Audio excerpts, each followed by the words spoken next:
ನಮಸ್ಕಾರ.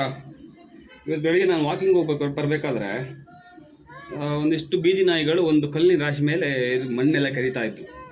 ಏನು ನೋಡ್ತಿರ್ಬೇಕಾದ್ರೆ ಈ ಬೆಕ್ಕು ಪಾಪ ಸಣ್ಣ ಮರಿ ಅದರೊಳಗೆ ಅಡ್ಕೊಂಡು ಕೂತ್ಕೊಂಡ್ಬಿಟ್ಟಿದೆ. ಸೊ ನಾಯಿಗಳು ಅದ್ರ ಮೇಲೆ ಅಟ್ಯಾಕ್ ಮಾಡಲಿಕ್ಕೆ ಅಂತ ಇದು ಮಾಡ್ತವೆ. ಒಂದು 5-10 ನಾಯಿಗಳು. ನಾನು ಆ ನಾಯಿನೆಲ್ಲ ಓಡಿಸಿ ಮತ್ತು ಈ ಬೆಕ್ಕನ್ನ ಹೊರಗಡೆ ತೆಗಿಬೇಕಾದ್ರೆ ತುಂಬ ಅಗ್ರೆಸಿವ್ ಆಗಿತ್ತು. ಸೊ ತೆಗಿಬೇಕಾದ್ರೆ 1-1.5 ಗಂಟೆ ಆಗಿದೆ. ಬಿಸ್ಕೆಟ್ ಹಾಕಿ ಏನೇನು ಮಾಡಿದರೂ ಸಾಕಾಗಿಲ್ಲ. ಕಲ್ಲೆಲ್ಲ ಎತ್ತಿ ಆ ಕಡೆ ಹಾಕಿ ನೋಡಿ ಮಣ್ಣು. ಸೊ ಕಲ್ಲೆಲ್ಲ ಎತ್ತಿ ಆ ಕಡೆ ಹಾಕಿ ಮತ್ತೆ ಇದನ್ನು ತೆಗೆದಿದ್ದಾಯಿತು.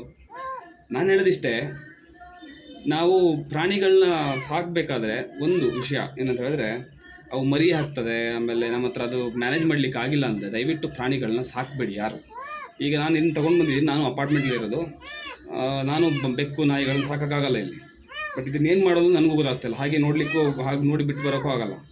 ಬಟ್ ನಾನು ಹೇಳೋದಿಷ್ಟೇ, ನೀವು ಪ್ರಾಣಿಗಳನ್ನ ಸಾಕಬೇಕಾದ್ರೆ ನಿಮ್ಮ ಮಕ್ಕಳ ಥರ ಸಾಕೋಕ್ಕೆ ಸಾಧ್ಯವಾ ಸಾಕಿ, ಇಲ್ಲಾಂದ್ರೆ ದಯವಿಟ್ಟು ಸಾಕೋಕ್ಕೆ ಹೋಗಬೇಡಿ. ತಂದು ದಾರಿ ಮೇಲೆ ಬಿಟ್ಟು ಹೋಗ್ಬೇಡಿ. ದಯವಿಟ್ಟು ನಾಯಿ ಬೆಕ್ಕುಗಳನ್ನ ತಂದು ದಾರಿ ಮೇಲೆ ಬಿಟ್ಟು ಹೋಗ್ಬೇಡಿ.